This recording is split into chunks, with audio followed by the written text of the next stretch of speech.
Live. All right, we're on. Here we go. Round two here. I just made a borderline inappropriate joke, so we restarted it. Chris and Friends podcast. I'm Chris Flook. This is Stephen Rose. Now, I'll tell you how I know Stephen, and then we're gonna let this man explain who he is. So, how old are you now? 24. 24. Maybe in 8th grade, you probably started pumping iron at the school, right? Yes, sir. So, how old are you in 8th grade? 12, 13? 13. All right, so about 11 years ago, I met this guy. Anyway, so I used to coach at a local high school. Stephen was enrolled there. Pretty much showed up in the weight room every day, right? Yeah. 3 days a week for 5 plus years.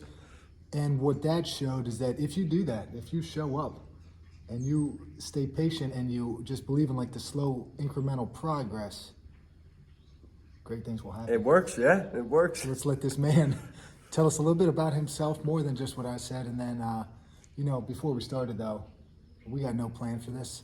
We're winging it. And Just going off the top, yeah. going off the cuff, I guess. Yeah, Say. I guess Right, so. Steve Rose.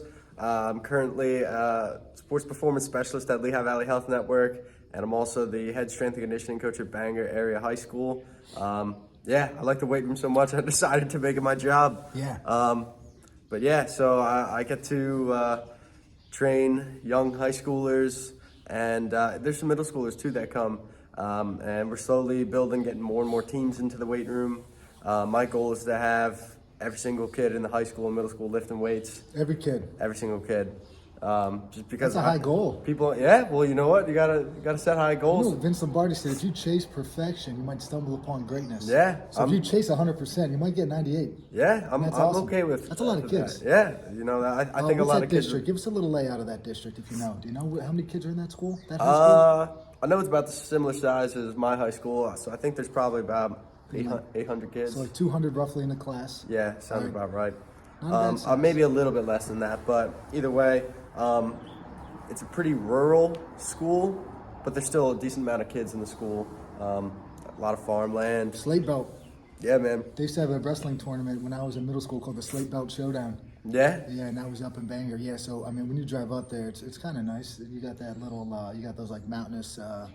Yeah. You see the mountains in the background. Slate. You see a bunch of hills, a bunch of farms, a bunch of open land. And, some people just built different out there. Last afternoon I got told, I think the strength training is working because a softball player said she's pitching 3 to 4 miles an hour faster, and she can now pick up an entire bag of chicken feed. So, that's 40 pounds, probably.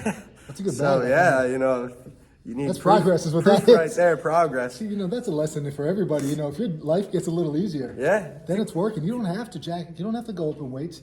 You could stay the same body weight. You could use the same barbell weight.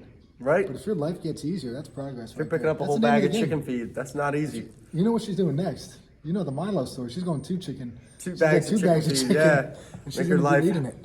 Twice as easy then. Now, let's think here. Stephen Rose, we have to talk about life experiences that got you to where you are today. Yeah. That's one aspect of the podcast. The second aspect is I somehow like to tie in 4 aspects. So just to give you a background, because you probably wouldn't listen to my previous episodes. I'm just kidding. There's 4 pillars of health, right? I'm getting ready for a health class, and I'm like, we have to define day one, what is health, right? So we send it around the room. As I was preparing for that, there's 4 pillars that came, and you can kind of think of them as buckets. You have the mental, the physical, the social, and the spiritual, right? For me, the physical is just something I always done, right? I think that's pretty much ingrained. The mental side of things, now that I'm probably getting, I'm in my 30s, I think that started to get more developed in this decade of my life. The social aspect is something that I'm doing things like this to reconnect with people, doing some other events and stuff like that. Trying to make sure that you prioritize seeing people face to face. And then the spiritual side of things is something that I kind of define as something that is just bigger than yourself, right? So it doesn't necessarily have to be a specific religion or belief system, but it's just like if you are in Bangor High School and you have 10 kids in the weight room, right? And then those 10 kids could then go out and encourage 10 others to come and so your local community, you're not serving yourself, you're serving those kids that come in, and then keeping the big picture in mind that those kids could then kind of branch out. And then next thing you know, Slater Nation Is that what they go by out there, Banger Slaters? Yeah, go They're Slaters. getting jacked, all right? Yeah, go Slaters. The whole school's in the weight room then. Yeah. Right? If you could kind of compound it out. So, first off, life experiences. Why are you doing what you're doing? Well, I mean, like you said, I was in the weight room from 8th grade to senior year, and Yeah. I probably only missed a handful of days over those entire 5 years Let's hear some of these excuses. that I get right now. Hey, coach, can't make it. Oh, had a conversation with the kid. Hey, man, you coming to lift today? No. Why not? Don't have a ride. No worries. We got an activity bus at 3:30. Really? Oh, didn't know about that. Well, on Thursday you can get that. Honestly, coach, I'm just lazy. That was it. I said, appreciate the honesty. Give me the rundown on the activity bus. What is that? Just the 3:30 kids that do activities after school get a ride home. So it's a great opportunity for So kids. what time do you lift then? What time do they get out? So school gets out a little bit after 2 o'clock. First lift starts at 2:15. We got 2:15 to 3 is usually the first lift block. That's probably, I'll call it the least organized, just because we get the most variety of teams before Yeah. practice. Some teams that maybe aren't before practice, but there's not many kids showing up for. And then we got another slot that is 3 o'clock to 4 o'clock. But if the 3 o'clock to 4 o'clock slot, if you got to go by 3:30, just show up by 2:15 and you'll get a whole lift in. Cool. That's good. That's good. I didn't know. I guess other schools probably do that too. But the activity bus was like, I don't know. I thought it was something cool. Like you had a nice van. And It's a tricked out bus with where you do activities on Yeah, it. Maybe. yeah, no. No, that's cool. So if you have after school stuff, they'll make sure you have transportation home. Now, in terms of how many kids are getting in the weight room for a typical 45-minute session, we'll say. I mean, it varies.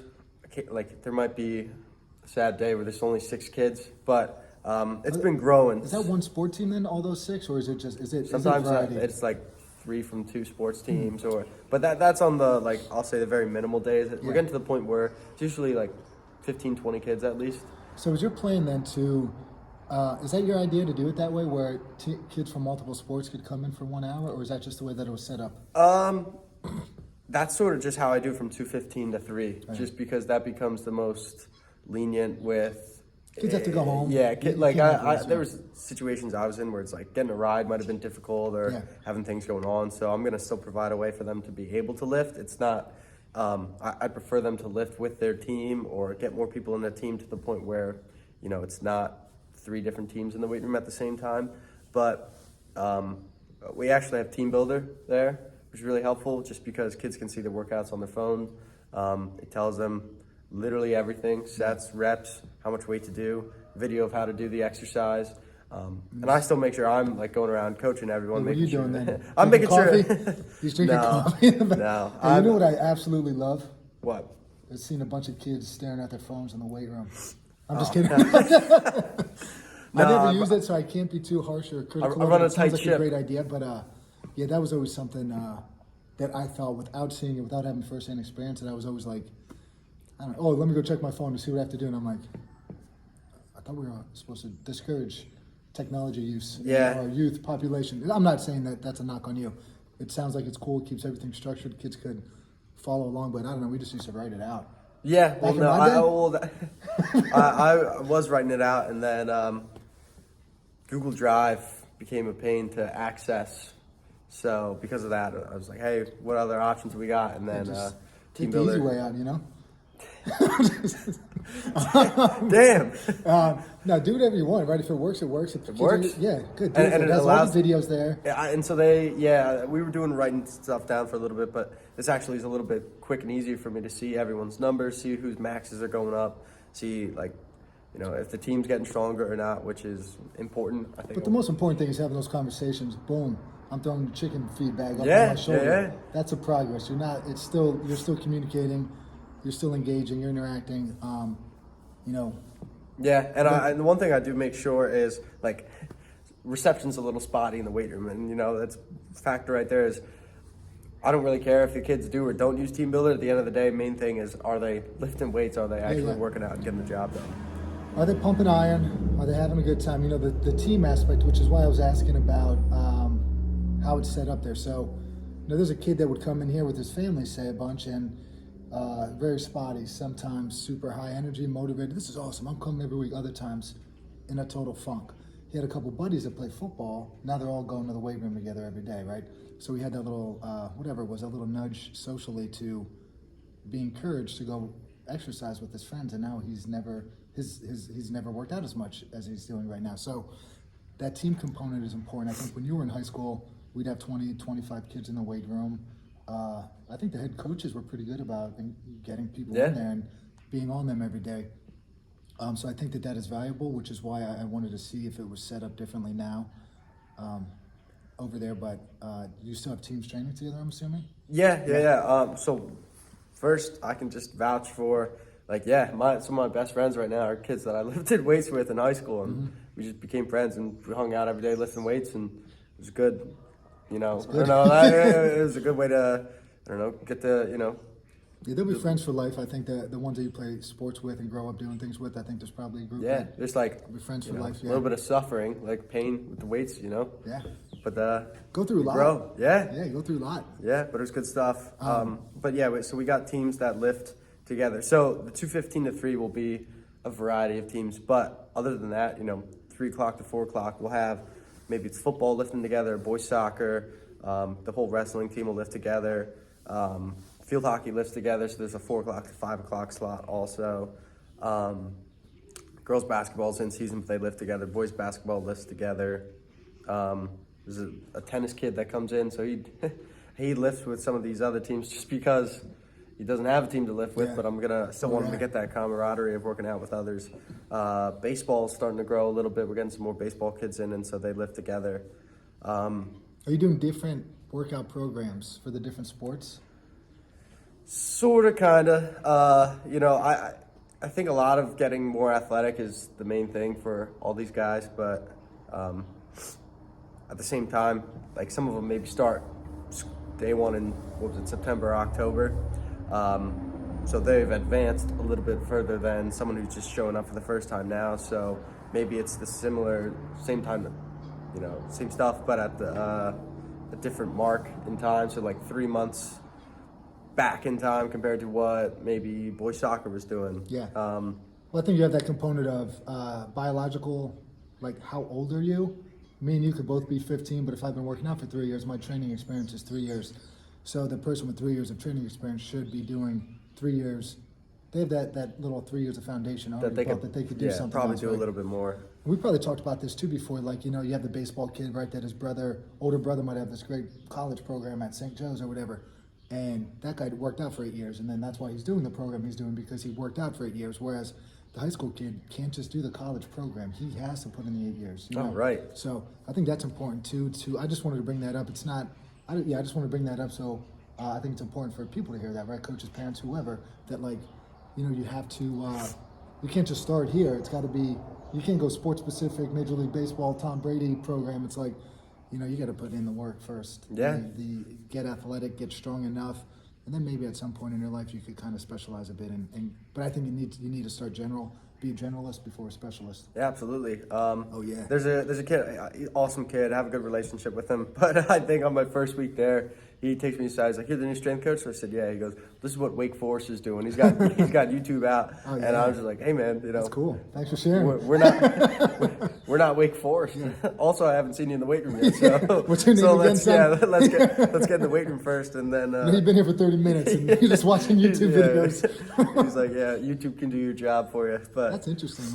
Some kids are just if you sit back and think why? What is a kid's motivation to come and tell me that? Well, he just loves baseball, and he thought, I don't know. Some kids don't realize that there is a difference between what Wake Forest is doing, and they think that what Wake Forest is doing is elite level training, and people that aren't doing it simply don't know how to do what Wake Forest is doing. Yeah, that's right. The reality so he was is just enlightening you. That's what that's good. I think what people think. But at the same time, obviously, it's still a kid, and you're an adult to that kid. Yeah, right? yeah. So it's I'm gonna go up to this grown up. He doesn't know what the heck he's doing.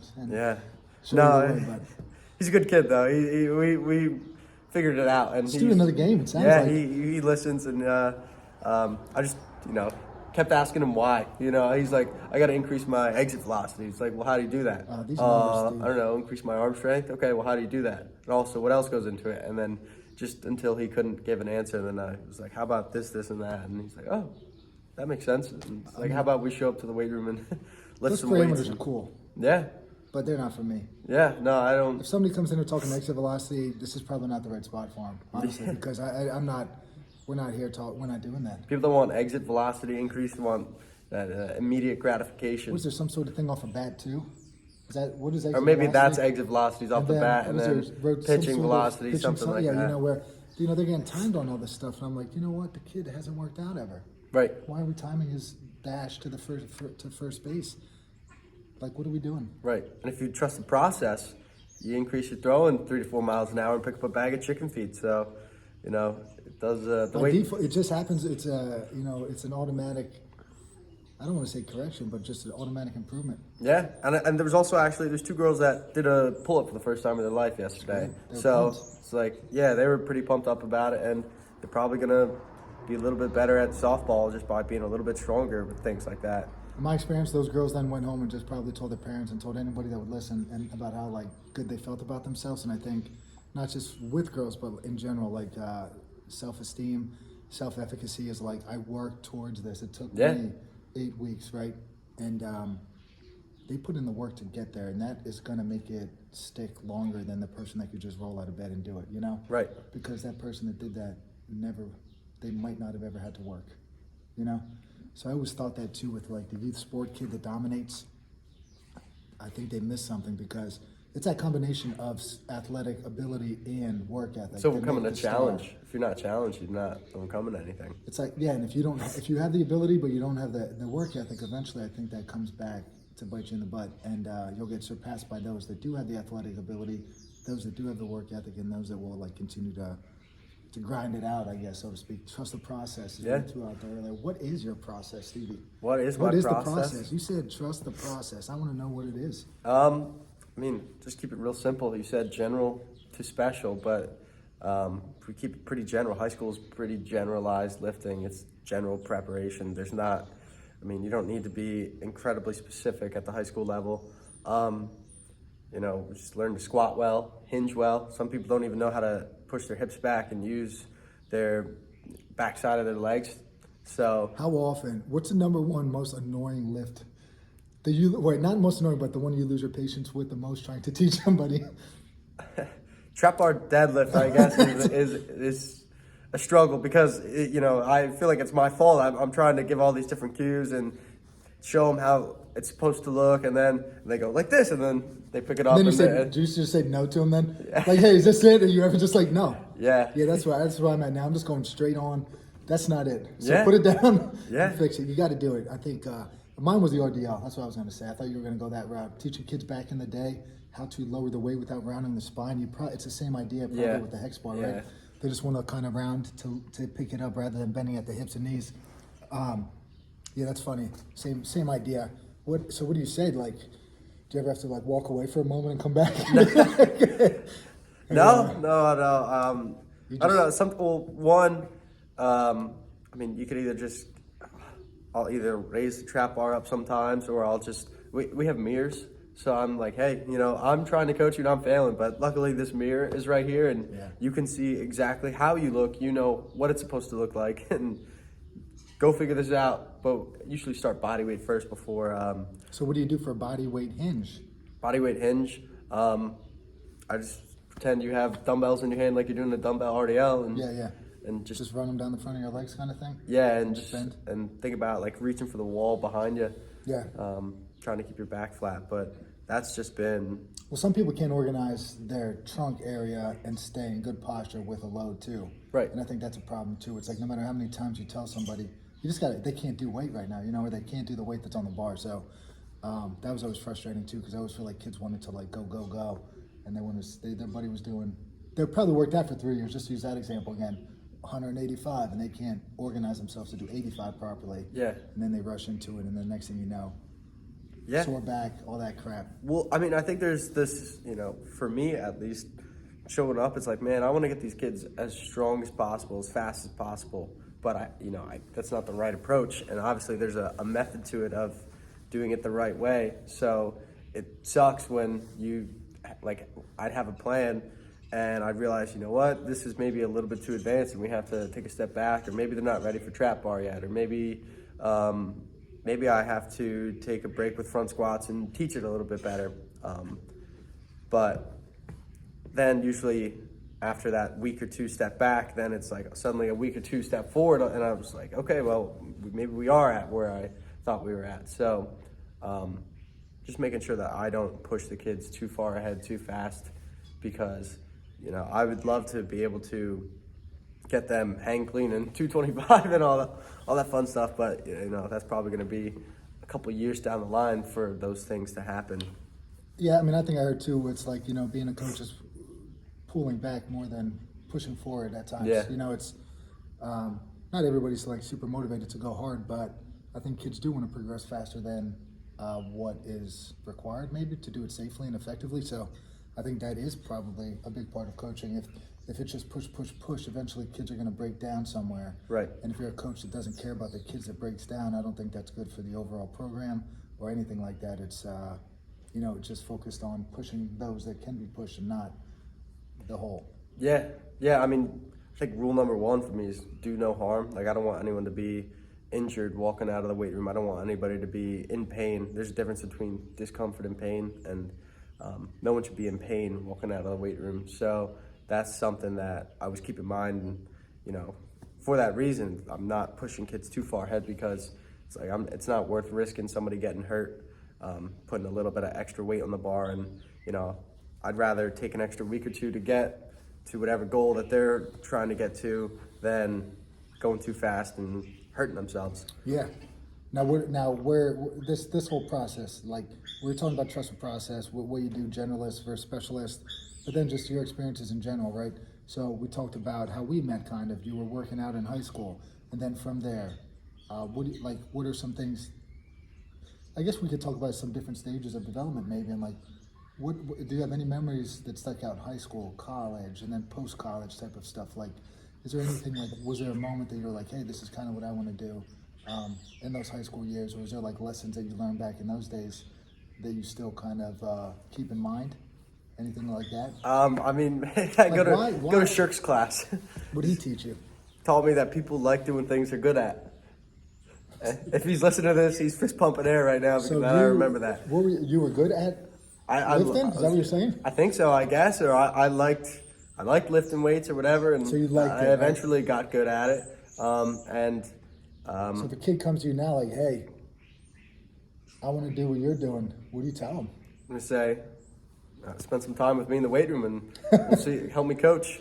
I'm serious. I tell kids, like, hey, if you're going to hang out here, you got to help me coach, because already some kids do coach each other. Like, there'll be someone that's doing a front squat and somebody's standing next to him, like, keep your feet on the ground or elbows up, and saying all these different things. And it's like, all right, this kid could be a great coach someday.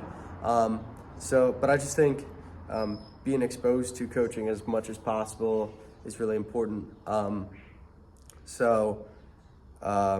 But yeah, getting, like, you also made the weight room fun. Like, we would hear stories like Wim Hof, and I was like, oh, like, make it, yes, there's the weight room component, but make it like a human component in the weight room, that it's not just, I'm not just a weights guy. Like, I have a life outside of school.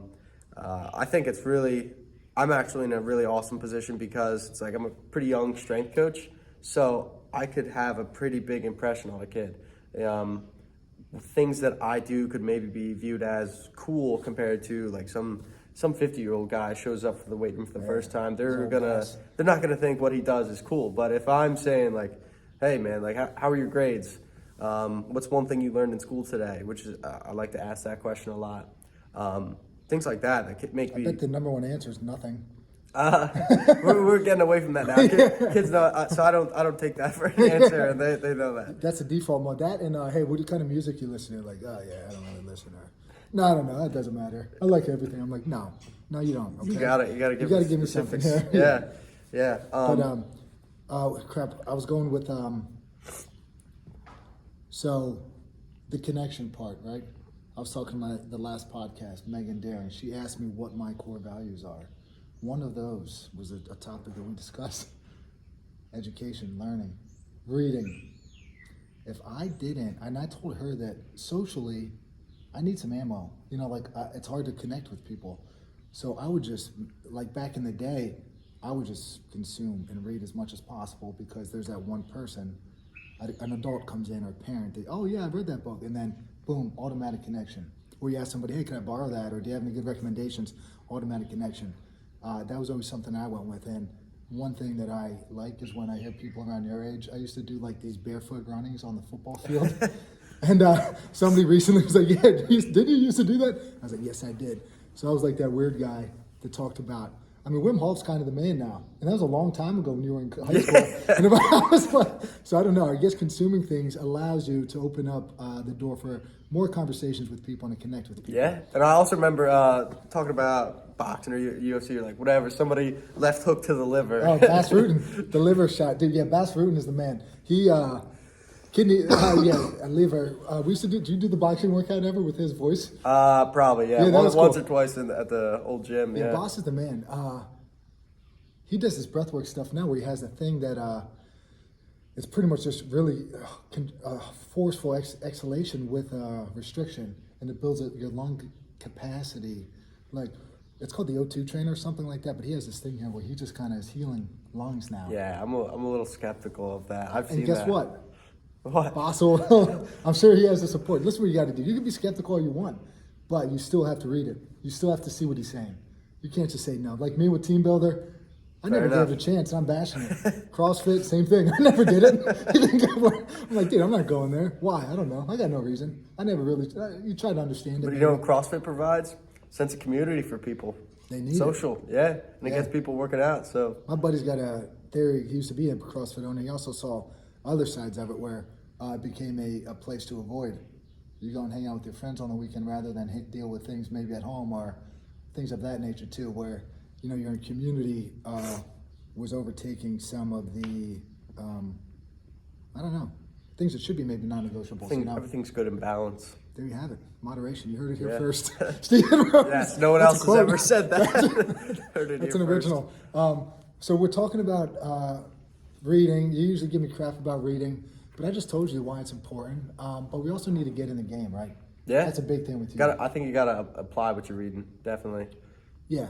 Yeah, no, I'm not knocking. Let me tell you, want some more reading stuff? I was just reading this today. I was reading it today. I was also listening to podcasts, prisons in America.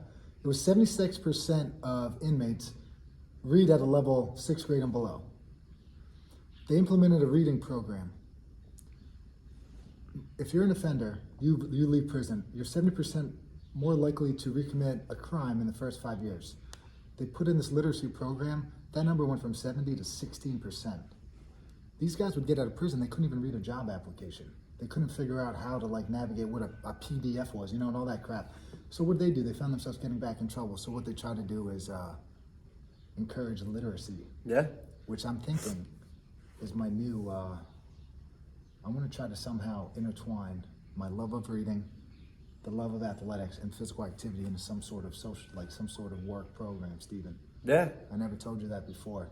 I got a nonprofit in mind. Yeah. And I'm whittling my way towards working specifically with people, and I think we could use books, we could use reading and physical fitness to hopefully keep kids out of certain situations as they get older. Yeah. Because if you get them beyond the 6th grade level, if you could work with them now, you plant the seeds now, hopefully it'll keep them on the right end. No different than with weight room stuff, You plant a good seed now, you get on them about work ethic and all this other stuff. Hopefully those are the lessons that last. That was a tangent there, Steve. I guess it just shows. No, I think that's good. And I mean, I try and emphasize those things in the weight room. I'll ask kids, what's one thing you learned? And it'll make them think about, history class or science or whatever. But, I don't leave it at that. I'll be like, oh, do you like history? Yeah, I think I do like history. Oh, what's your favorite thing you've learned in history in general? Things like that make kids think. And then I'm like, future history teacher right here. And they're like, yeah, maybe. Yeah, you know what? That's a good idea. So, future history. Hey, you hear this guy over here? Yeah, history. Big history buff over here. But just things that emphasize the importance of reading. Team builder. You put in your first name and last Absolutely. name, Yeah. and kids got just lowercase first name, lowercase last name. Drives me nuts. So the one day I told them, like, hey, you guys are all gonna go back. You're gonna capitalize the first letter in your first name. You're gonna capitalize the first letter in your last name. Have those kids write something down. This middle school where I'm working, man, penmanship's not the best. I got some papers back, and I was just looking at them like, I can't read it. Yeah, well, Literally I can't got read some it. workout cards and I couldn't read it. A lot of scribbling. What's going on these days? Kids just aren't writing. I love talking about back in my day, I don't because think kids couldn't write when back in your day either. you don't think so? No, Had to have been better. probably There's not. people that still write in cursive, man. No, there's You gotta- not. yeah, there is. My mom's one of them. How dare you? Desi Fluck is still one that writes in cursive. You go to Catholic school back in the day? I did not. The No, Hollister, not you. though. Back in the day. Oh, yeah. Like 50 years ago, 40 years ago, 30 years ago. That was it. That was cursive, man. It's a Yeah. lost art. Do you know how to write cursive? No, what's the point of cursive? Seriously. Yeah, What do you mean? What do What's you the mean? point of writing? to communicate your So message. why not use a beautiful script? Who cares? Writing cursive. I don't even know if script's It the right could be word. a beautiful script, but it could be a very terrible message, and it's like, Do you use a quill? Do you ever use a quill pen to write in cursive? No, Me either. But yeah, you got to learn this stuff. I feel like. I don't think you got to learn What about cursive. Latin? No, I'm just kidding. So anyway, you're saying cursive is pointless. That's interesting. That's a hot take right there. I think you got to be able to write in legible So handwriting, you though. think it's important that kids should write legibly? Yes. And I think kids should spell words correctly too. I think that's important. Yeah. I think that's important. I think that's becoming a lost a lost art. art. Yeah, like using the right there. That's a tough using one. wrong- That's a hard one, though. No, it's not. It's not the easiest one. Yes, it might be. If I see bye, like, hey, goodbye, and they spell that like B-U-Y or something, that one is a little bit like, hey, there's a different way to spell that. I'm saying like by, like BY or Yeah. BYE or You gotta know that. two TO, TOO, those things matter. You got to know the difference. You got to be able to communicate your point. No, I understand. That's good, Steve. I'm glad that we're in agreement on that one. But when you do these programs, Stephen, we got to get back on the task at hand. fair. All right. I want to know about young Stevie Rose, man. I want to know high school, college, football, postgraduate stuff. Yeah, You stayed on the path. I did stay on the path. Did you ever have moments of thinking, what the hell am I doing this for?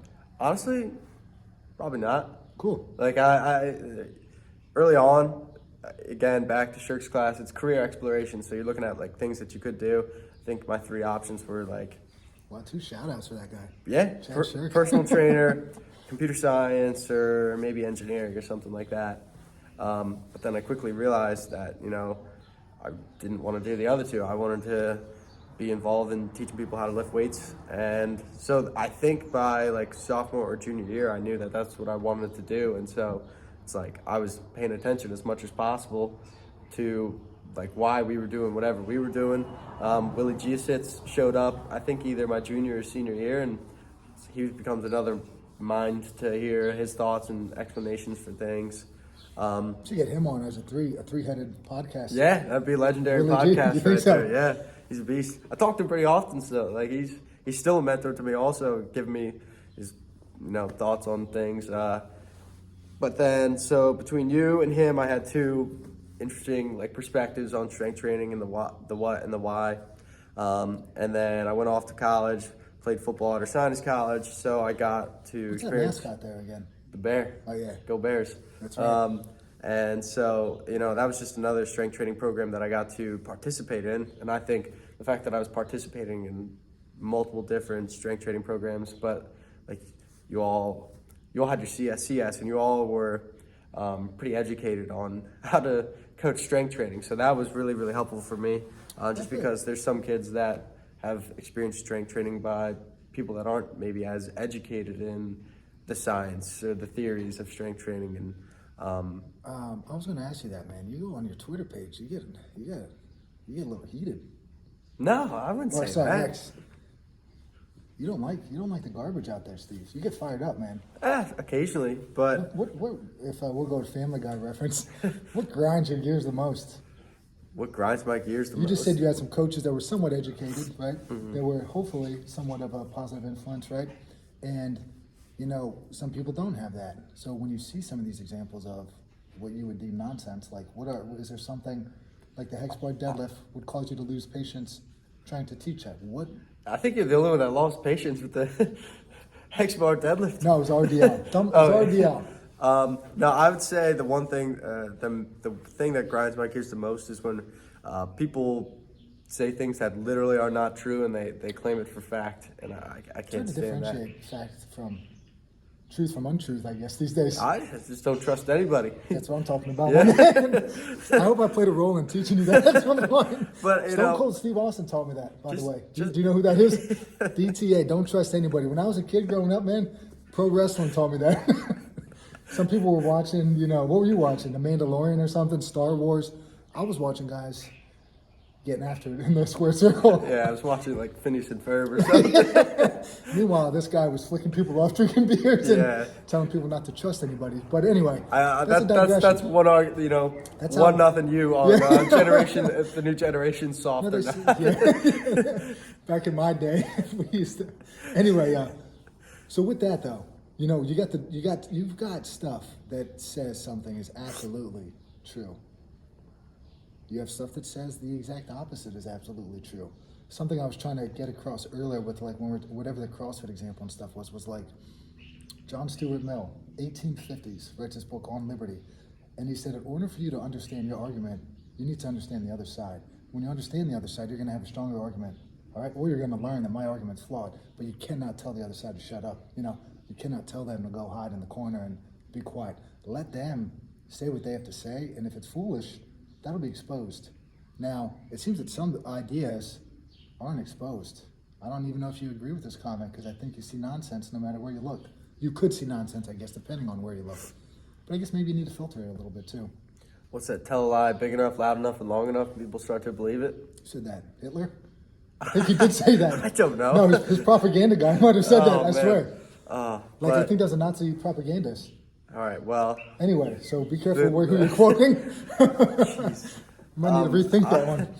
But I think that's true, though, because in today's day and age with social media, people can say things and they just say it repeatedly. And, they're not necessarily the most educated behind it, but they just think that this is true, this is what you got to do. And they swear by it. And they also, they'll go to bat for it. Like, they'll be the first to argue that their point is right. And some stuff is just ridiculous just because I think it's doing some people a disservice. I don't know. There's stuff you'll see online about people maybe bashing on speed training, or they're saying like you don't need to sprint to get faster, you need to lift weights, and it's all yes and no. Like there's more layers to it. It doesn't have to be binary. They oversimplify and. It's this or it's not this or that. Right, exactly. Yeah. And obviously the human body is so complex that there's no one perfect answer for things. It's 100, 1,000, so many different answers for it depends. Well, it depends on, how much did you sleep last night? What did you eat? When did you eat it? How strong are you? There's just so many complex things that go into it that these people make these very quick and easy claims online that, this is the one thing you need to do if this is what you want to achieve. And it's like, no, that's not true at all.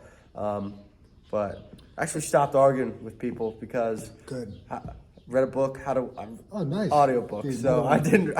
Never mind. You listened to a Yeah, drive a lot. So you listen to somebody else read it. Yeah. All right, cool. But what was it? Got the information, how to win friends and influence people. Carnegie. Yeah. Carnegie, maybe. I thought it was a great book. It's pretty much just like how to be a good person, or how to be liked. I don't know. It pretty much tells people, That sounds odd. Right. So because what's your motivation, to be liked, or is your motivation to be like yourself? I think the authentic person is more likable. Right, but I guess it does sound a bit odd, but at the same time, it pretty much is how to be a good person. Show appreciation for others. People will like you if you show appreciation for others. There's no point in arguing, because if you're wrong and you lost the argument, and if you're right, you made the other person feel bad about themselves, and they are angry at you, and they're not going to want to help you out. So, there's things along those lines that are just good life lessons. Like if you're wrong, admit to being wrong as quick as possible. Good life lessons like that I think are actually, it's like how to be a good person instead of, and if you're a good person, people end up liking you. I think the title of the book maybe is not the most No, it's fine. clear You know, it's title. written over 100 years ago, I think, right? It's old. Yeah, That's it is an old book. But I don't understand the people that do have these like great backgrounds and stuff that do find the need to like, you know what, I'm sick of this, and they're like, this guy's a fool, he's a phony. Another Family Guy reference maybe, but you know, I don't get that part of it all. It's like, why don't you just do your thing? Like, some people are just haters. I guess it's why I don't get it. I don't get that. But anyway, I'm probably never gonna get it. It's like, why put all this energy? You're getting all fired up. Well, I see both sides to it though, because there are some people that are phonies and They get exposed eventually, man. My friend Megan, last podcast, the dust always settles. No matter what, at some point the dust will settle, and your authentic person, the authentic you is going to come out. You could try to be somebody else. You could try to pretend that you're this person, but eventually, you know, the more you are acting inauthentically, I think, the more likelihood a lie or something could be exposed. You know what I'm saying? Yeah. Like, and I think it's true. I think the dust does settle, and one of the ways to do it is by testing things out, right? What I do is like, dude, I don't know, try it. Like, is walking going to save your life? Maybe, you know. But is it gonna like have you lose that 20 pounds you want to lose? Like it might not. Like you have to try first. Yeah. Like I don't know. Like is it good to exercise? Yes, but is it gonna do something? You know, X, Y, and Z. It's like you're a different person. I'm a different person. That's a different person over there. It's like I do it, yeah, but I've also been working out forever. Like you haven't been. It might not work for you. I don't. You know. So it's like try it. Hey, a supplement. I don't know. Try it. If it makes you feel better, it works, right? Like things like that. Right. So that's why you got to test it all out. So you'd be like, hey, the carnivore diet's good for me. Well, what if it's not? Yeah. You know, what if it's not? It may not work for everybody. Yeah. Or what are the other crazy ones? Like, I don't know, you want to be a vegan or keto, you know, all that stuff. So I don't know. You know, it's hard. And then with weightlifting, what do you see out there with weightlifting stuff? Let me think here. I'm not a big gadget guy, but I imagine those are good tools. But, you know. What do you mean? I don't know. Freaking using bands and stuff, ripping a deadlift and, you know, band attached deadlifts for a kid that's been working out for a year and a half, and they're rounded trying to rip it and it's all ugly and all that. A kid, again, do we need to put chains on the bar for a squat right now? Probably not. Is it going to teach you something? Maybe, but I think, you know, the foundation should be created first. What else is out there gimmick wise? Anything in the weightlifting world? I mean, everything. Like a thing that has the water water in it. Oh my God, that like, drives cool. me nuts. That's cool, I guess, but like, I'm so just not there's some things that I also see where people just try and replicate whatever they see somebody doing at, I don't know. Oh, what was that thing Patrick Mahomes had? That thing that was like, have you seen that thing that's like, it's attached to a pivot? Yeah. Like that thing's awesome. No one else should ever thing? try and do that. And like at the same time, you know, it's chicken or egg is. Dude, his dad was a freaking pro athlete also. Right. So it's like, that. Is Bobby Stroop really the reason that Patrick Mahomes is? I don't even know who that is. He's the guy that trains Patrick Mahomes. He's got some awesome and very intelligent ideas, but at the same time, people are like, oh, Bobby Stroop, and take everything that he says and tries and do it to their own athletes. And it's like, okay, Patrick Mahomes is an NFL quarterback who has one-on-one personal training for however many hours out of the day. Probably not something that you can take and apply to your Division III team, your high school team, and it's not going to look the same, and it's probably not even going to be beneficial just because Patrick Mahomes might be, like your physiological training age, you might be 10, 15 years ahead of whoever is you're trying to bring this to. And sometimes you win the lottery genetically. You know? Yeah. Sometimes you just win that DNA. You get his father was a pro athlete. I don't know about his mother, but like, that's different too. And remember what you said, your first rule? Do no harm. Yeah. I mean, I don't know what he's doing. I never even heard that name before. So I'm so glad that I live in I'm out here. I think I'm kind of getting to a point where I'm going to just be off the grid soon. But like, I don't know who that person is. All I know is I've seen this video of him whipping stuff around and all this rotational stuff and like all of this bending and stuff. That probably helps him. You know, it does help him. Honestly. Yeah, I mean, for sure. The best in the sport. And like he's made some And there's been some cool videos where, you know, like Patrick Mahomes literally did like an upside down Yeah, I saw bridge. that one, right? And he did it in a game then? He literally did it in a game, and it's like, huh, okay, maybe there's, you know, because he practiced something like that in the past, he developed the motor skill to be able to do that in a game, and like when everything's going 1,000 miles an hour, and like that's awesome. That's really, really cool. But to think that I got a kid in high school who can't chew gum and walk at the same time, and he's gonna go and do something like that, probably not. No, that's where you got to get him. You got to get him. I mean, football coach. I forget it was a quarterback coach, but it was like your drills have to be. You have to be able to see him in the game. Like if you're doing drills that don't show up in the game, then I don't think it applies to the sport. Like, and I think that goes to some of the agility stuff you might see, or you know, all of these other things. It's like, you know, as a running back, are you going to hit the ladder drill and then do a jump cut this way and then jump over a box and then do this coming back and then do that forward? I'm like, that's like 11-second drill. Probably not going to happen. What is going to happen is you're going to have to bash off somebody, spin off of it, put your hand on the ground, you know, all that stuff. Now it's hard to replicate that in a drill style, but like, you know, Reacting off doing, of humans is a pretty good start, though. Yeah. So that type of, you know, I don't know. I think that it shows up more the training side of things, agility stuff, speed stuff. Like, if it doesn't show up in your sport, why are you doing it? I guess sometimes too. I think there's. You ever see the video of Jameis Winston? No, but this will hopefully be good. He's What's like, he doing? he's like holding the quarterback. Was he and doing the like, hip thingy? He's got like people are whacking him with Oh, yeah, noodles, yeah. and he's like, there's like a thing hanging from the ceiling, like swinging at his head that he's ducking under, and it's like, when in football, do you have to duck under somebody swinging at you? Somebody might tomahawk, like clothesline, and you might, you know, maybe. But it's like, it's such a funny video. Man, I don't know. Somebody's if I like taking that. his That's- money to that's train. like, you know, they used to do quarterback stuff. There was a guy, I forget, somewhere in the West Coast.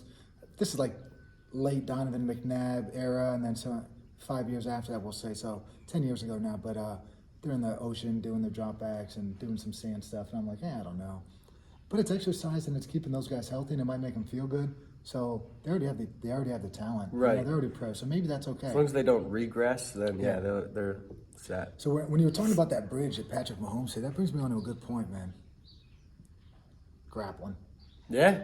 I gave you a shout out. I was talking to Wes. No. Wes was telling me, Wes Morris, man, he was telling me about he was doing Taekwondo. And I was like, oh, dude, I was messing with this guy. I might have referred to you as a kid, so I apologize. I might have referred to you as a kid because I guess you used to be one. But I was like, yeah, he told me he might try to do jiu-jitsu. And I'm like, I'll come by and choke you. And then I was telling you that I was a grappler. And you were just like, what the hell are you talking about? Catch wrestling, though. Did you ever look it up? Did you look it up? No, I didn't. I actually, but yeah, I saw, you sent something else about it. Catch as catch can wrestling, right? I told you about Abe Lincoln's great career, 199-1, I think, as a wrestler. Almost unbelievable that old honest Abe got it done. Almost unbelievable. But I believe everything that I read, so it's all good. No, it was like a combination of amateur wrestling and submission holds. That was what. That was like MMA back in the day. They just called it catch wrestling. There's still stuff out there now, but do you ever hear the name George Hackenschmidt? No. Strong man, like jack dude, neck thick, like 210, 220-pound dude that did all these feats of strength back in like I'm thinking the early 1900s. But then they would get guys like Hackenschmidt and this guy Carl. I think his name was Carl Gotch. They would take them on the road, you know, and they'd be like, hey, we're in Hellertown, Pennsylvania. Anybody want to wrestle our boy here, the champion, George Hackenschmidt? So they would just punish people, right? But then they realized that we could take these two stars on the road and put on these exhibitions. Then they started scripting it, and that was the birth of pro wrestling. To circle back, I was going to say WWE. We're circling right back to pro wrestling right there. So there you go. You got the history of wrestling now. Catch wrestling. Why do you want to do Brazilian Jiu-Jitsu, though? We got to get back to the main point here. Well, you never wrestled. You have no real I wrestled till third grade. Sorry. You wrestled till third grade. So what are we talking, 3 years? 3-year veteran. Yeah. And you were trying to shade my grappling experience. I didn't know you were an experienced grappler, Steve. That's my fault. So you got 3 years on the mats. You want to get on it? Why do you want to do it? Well, just because I don't have a sport to do anymore, and so you're missing something. Yeah, I mean, it'd just be something to add some social to my life. It would add something to work towards, and I mean, for example, say I wanted to pick up running, I'd probably, if I wanted to be an excellent runner, I'd probably have to train less, lose some muscle mass, because you want to run faster, you gotta weigh less. I mean, that's a silly thing, but I feel like the strength that I have would work well with jiu-jitsu and grappling better than maybe some other athletic thing. And I don't know, I like to play chess. I feel like jiu-jitsu is probably like chess, always thinking a couple moves ahead. And I don't know, there's a lot of interesting strategy with it that it's not just like brute force. So it'd be cool to know the technique, and I know it would take a long time to get good at. So it'd be a challenge that's not like, oh, I went 3 times, know how to do this now. So yeah. So that's it. Pretty much, yeah. Are you gonna do it, or is it just all talk right now? I'm in Steve? pre-contemplation. Pre-contemplation. So what stage behavior is that? change. Is that stage 1 or something? Right before. Right before it goes down. Contemplation. Right before contemplation. Jesus. And then I so what the hell do you contemplated. do then? How long does contemplation take? Another year? Well, it depends. Until the pros outweigh the cons. You need convenience, right? You need a Yeah. BJJ studio to open up right by that Banger High School, maybe. Right. Well, yeah, and that's the thing too. Is just like timing of gyms and Yeah. where I'm at in the day, and so it sort of just depends on. I don't know. I've been looking around here and there. Like there's one out on 378, but Good. I don't know if the timing. We're down towards the promenade. No, it's right by the Speedway. Oh yeah. Oh yeah. There you Yeah. Yeah, so maybe, I don't know. But just been looking at other Shout out places. to them. Yeah. Stevie might be coming in the next year or two. Get So, ready. just give him time. He's contemplating. Pre-contemplation. He's almost contemplating.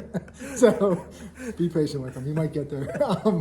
What else? So you got that. What about that? You said you're missing something, man. What is it? Why do you need a sport? How about that? Why do you need something? Why do you need a sport? Dude, it's that adult sophomore slump. About a sport of life, Steve. Yeah, it's not a sport. Sure it is. Game of life. I don't know. I'm training for some goals. Like I wanted to get back to I wanted to get back to a 225 hang clean, and over. Where are you at now? I got it. Good. So I'm next goal. I'll say the big goal would be 275, but 235 is like this next small goal, and so just sort of took me like 12 weeks to get to 225 or to try it. Like I decided that if I was going to do it, I was going to build up to it and do it in a smart way and not try and do it in 3 weeks, just because I knew that I wasn't physically able to do it. And so with some training over time, ended up doing. And when I did it, I just continued it to be a part of my training day, and I did 6 sets of 1 at 225. So it's like, okay, I'm probably maybe I could have done a little bit more, but I'm just going to continue to train. And so I just have some goals with my own training. What else? What else? Yeah. I'll bench 315. Why? Why? You Because said you ask kids why all the time. Now it's my turn. Why? just because I've never done that before. And Why is that important to you? why is that important to me? Why Because not 405? Why are you stopping at 315? just because I know Is it a 315. SMART goal? Did Sher teach you that too? Yeah, He might I have. don't That's know something if that he's maybe he taught me that. specific, measurable. Attainable, realistic, and timely. Yeah, I don't know what time I want to achieve it by, but it's a slow process of, like I never officially benched 275 before, but Unofficial? Did you do it unofficially?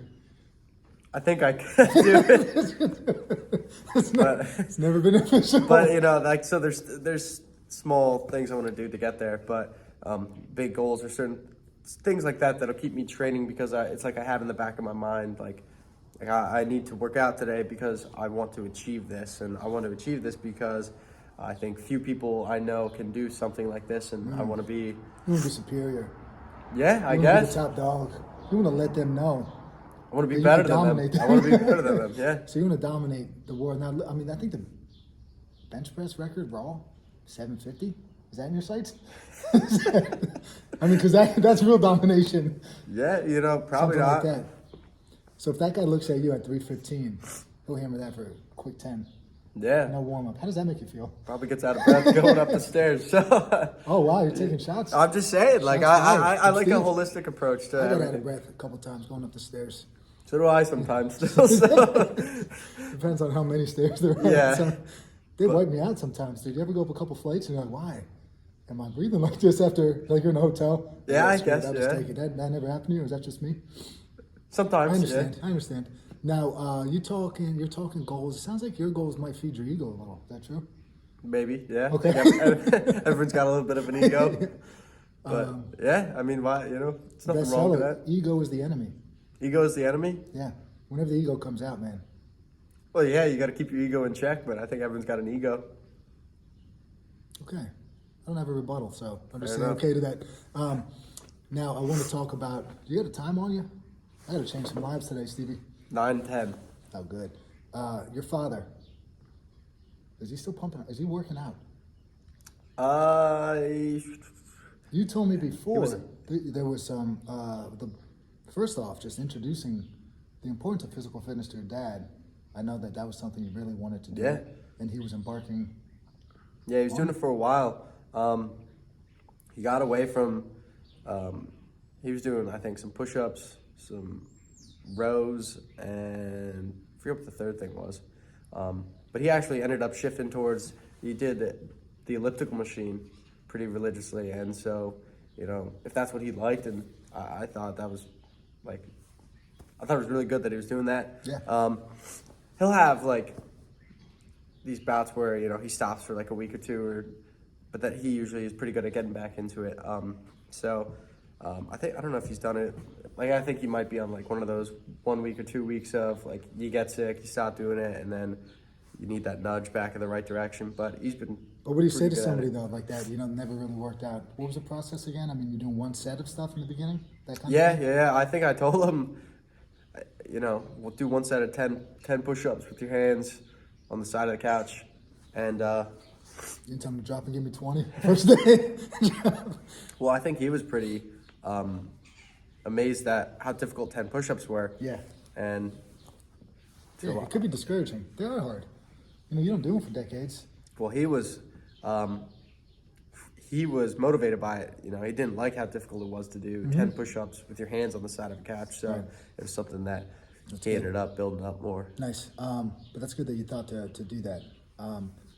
Now, if I'm talking about your training stuff now. Yeah. I see your kids doing depth drops. Yeah. I see you putting that stuff on the interwebs. Why? Yeah. Why depth drops? Why?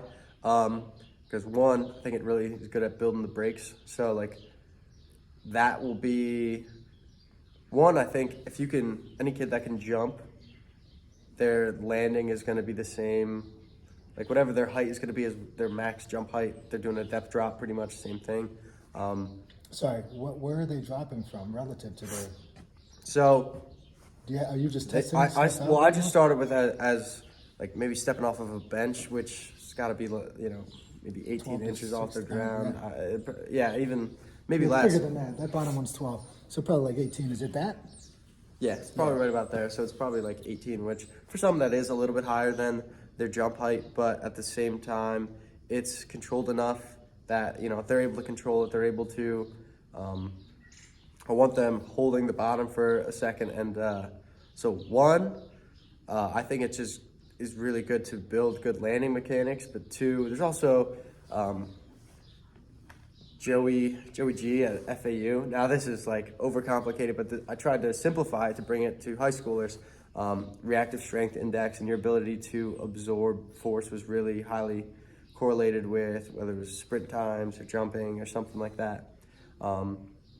And so it's just like that tendon shock when you land. I think it's like hysteresis or something like that goes on with the tendon. It just teaches the tendon to absorb more efficiently, and it'll help strengthen the tendon. So I just think that is good to practice. And as kids get better, you know, we go from 18 inches to a 20-inch box. And then as that looks better and better, then we go to, why? Why? Do we go up? Yeah. Just because provides more challenge over time. When do you know more challenge is needed? I don't have a specific answer for you, but I just usually, and I hate using the answer of the eye test, but if a kid's landing this depth drop and it looks like he's completely owning every part of the movement and he's coming to a complete stop and he's pausing for a second and he's done that for a couple weeks in a row, it's like, okay, put the box on the other edge and jump off the 24 now or step off the 30. You know, honestly, a lot of the time the kids want to go higher, and I'm the one saying, no, you're not there yet. But if a kid would be like, no, I don't feel comfortable doing that, well, one, that's probably a sign that they're not ready to do it. I'm never going to make a kid jump higher than they feel comfortable from. I mean, Yeah. kids jump around off the playground, jump off of the swing set. So it's like, I think landing's important. We'll do with obstacle course stuff, like jump from the 20-inch box down to the 12, stick the landing on the box, right? Right. Because you're still practicing those landing mechanics then, and it's like a simple thing. It's like, hey, just jump, land on it, stick it, don't fall off. And yeah, I think being able to do that's important. Yeah, I was just wondering about the depth drops. Back in the day, I mean, these Soviet researchers were like, you got to back squat 2.5 times your body weight in order to elicit the positive effects of like depth drops, but they were doing serious heights, you know. well, they were doing like, what, 8 feet or 12 feet or something like that? I'm not sure, but it was definitely at least, 5 to 7. I feel like it was almost the height of the athlete, doing Right. like serious drops. So yeah, no, and like the landing, right, absorbing and then accelerating out is important. I've been tinkering with like using that contrast method. There's a high school girl that, great power. She did gymnastics her whole life, but would have this like little dip type of thing in her stuff. And I'm just like, we have to figure out a way to get you springy, because I'm only going to see her 3 or 4 sessions before track. And she qualified for 4 events as a freshman. Didn't place or anything, but like that's impressive, right? Yeah. But she doesn't even have the springy component. She's whipping weights around, like has no technique. And I'm like, this could be something here, because she's very strong. But yeah, and she has a good drive. But I've been trying to teach that a little with the band assisted stuff. I don't know. That's been something tricky. It's the least amount of time on the ground, right? So you want to be able to absorb the force from landing or the force from putting into the ground, and then accelerating out in the least amount of time possible. Right. Right. If a kid, I guess if you're on short time, maybe you could do that, but I'm just trying to think of applying that to just as a group, right? I mean, do you do stuff in the warm-ups? Do you do... So our warm-ups are dynamic warm-up that ramps up pretty fast from just like slow, like lunge walks in place to then it's like high knees, butt kicks. Then we go to A-skips. We'll do bounds. We'll do straight leg bounds. We'll do different jumps in place.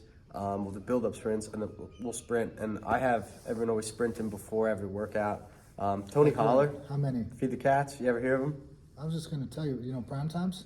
Prime times. Yeah, Tony literally. Holler, right? Yeah, that's yesterday, it. I did him for the first time. I got his Atomic track and workout? field training stuff last year because did building when I was working with middle school kids, it was like a program for creating from middle school all the way up through high school some sort of seamless plan. Yeah. I think he's got some awesome I was stuff. just checking out his notes because we're talking about the blocks, and I've read a lot about track and field previously, but 80s, 90s type of coaching stuff, nothing in the last 2 decades probably, except for one guy, and Barry Ross, who loves the hex bar deadlift. Allison Felix, the most decorated, women's runner, I think she won the most medals anyway. I could be wrong. He had her doing that. They talked about that force number thing where keep your mass the same. Basically, we don't want the athlete, the sprinter, to gain more mass. We want them to stay the same, but then be able to move more weight. Right. Anyway, where are we going here? Tony Holler's the man. So he was Feed the talking cats. about things like good bounce and good snap, and these training qualities that he think refer to like being explosive, like an explosive athlete. So things like the depth drops, spring ankle series. What do you think of that? You know it? Just bouncing at the ankle and not. Well, spring ankle series is actually, it's just like different calf isometrics. Yeah, I haven't. I've seen a lot of people doing that, but I haven't dabbled with it. So I've started doing it, and I didn't realize how difficult it was or how terrible I was at it. And so it's like at the depth drops, I did it myself before, and it's like, oh, this makes sense. And I see improving for myself, and I think, okay, maybe at a regressed version it makes sense. But then I'm doing these spring ankle series things, and it's like, okay, maybe You're calling it spring, S-P-R-I-N-G, like the season. spring ankle series. Yeah, I've seen that, where your foot on the plate type of thing, and it's no like, shoes. and it depends on where your knee is positioned and your calf completely raised, or your calf maybe slightly dorsiflexed, and people just lack, I guess, strong, rigid ankle tendons. Like their Achilles isn't as strong, and so, I mean, if you're sprinting and your foot's collapsing, you're missing out on some quick springs to, like whenever you sprint, you don't have that bounce with every step. So we started doing some of that with the football team just because it makes for an easy finisher of, all right, we're finishing with some spring ankle series. We're just doing a 30-second hold at,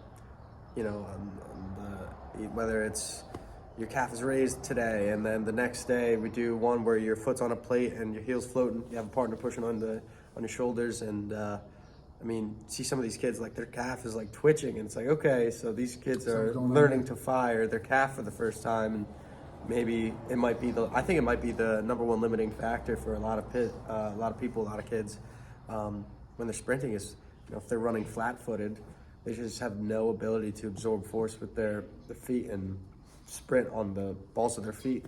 Cool. Anything else we got? I'm gonna add that in.